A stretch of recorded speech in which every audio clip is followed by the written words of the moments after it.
தமிழக அரசின் அதிகாரப்பூர்வ முத்திரையை தன்னகத்தை கொண்ட ஸ்ரீவில்லிபுத்தூரில் ரெங்கமன்னாரின் அதிகாரத்தை தன்னகத்தை கொண்ட ஆண்டாள் கோவில் வாசலில் பிறந்த தமிழக மக்களின் மனதில் நீங்காத தனது முத்திரையை பதித்த திரு ரெங்கராஜ் பாண்டே.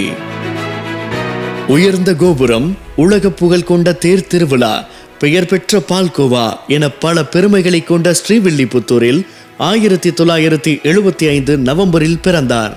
சிறுவயது முதலே முன்னால் வரும் காவல்துறை வாகனத்தில் கவனம் செலுத்தாமல் அதன் பின்வரும் ஊடகத்துறை வாகனத்தில் ஆர்வம் கொண்டிருந்தார். பள்ளி பருவத்தில் கையெழுத்து பத்திரிகையில் தொடங்கிய இவரது ஊடக பயணம் அடைந்த முதல் இலக்கு தினமலர். 1000ல் ஒருவனாய் தேர்ந்தெடுக்கப்பட்டு தினமலர் நாளிதழில் தனது பணியை தொடங்கினார். இவரது நேர்மையான எண்ணங்களும் புதுமையான அணுகுமுறைகளும் பணியில் அடுத்தடுத்த படிகளை எட்டச் செய்தது. தொடர் உழைப்பின் விளைவாய் இவர் அடைந்த அடுத்த இலக்கு தந்தி டிவியில்.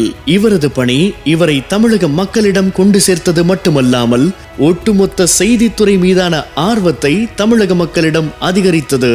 அன்றாட மக்களின் அரசியல் கேள்விகளை தொகுத்த கேள்விக்கென்ன பதில், தமிழக கட்சிகளின் நன்மை தீமைகளை பகுத்தறிய ஆயுத எழுத்து, மக்கள் பிரதிநிதிகளை மக்கள் முன்னே வாதாடச் செய்த மக்கள் மன்றம் என இவர் தந்தி டிவியில் செய்த புரட்சிகள் ஏராளம்.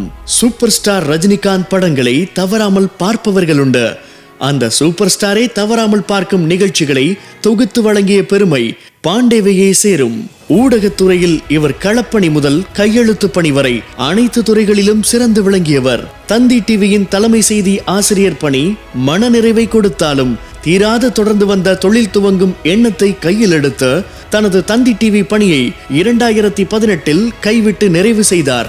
அடுத்த இலக்காக பெரும் நோக்கத்துடன் தொடங்கிய அவரது சொந்த நிறுவனம் சாணக்கியா. அனைவரும் தொலைக்காட்சியில் எதிர்காலத்தை தேடும் போது இவர் மட்டும் எதிர்கால தலைமுறையினரை தேடி சமூக வலைதள செய்தி நிறுவனமாக சாணக்கியாவை உருவாக்கினார்.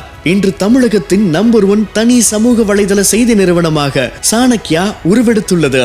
அது மட்டுமன்றி Pandey school of journalism, pure politics, art of parenting என தான் உருவாக்க விரும்பும் மாற்றத்தை தன்னிடமே தொடங்கி சிறந்த அடுத்த தலைமுறையினரை உருவாக்கும் உயரிய நோக்கத்துடன் செயல்பட்டு வருகிறார். 5லே 1 பெற்றான், 5லே 1 தாவி என உரையை தொடங்கி அரங்கத்தை அதிரச் செய்ய போகும் நமது சிறப்பு பேச்சாளர் திரு ரெங்கராஜ் பாண்டே அவர்களை வரவேற்பதில் கோதை ஈவென்ட்ஸ் பெருமகிழ்ச்சி கொள்கிறது.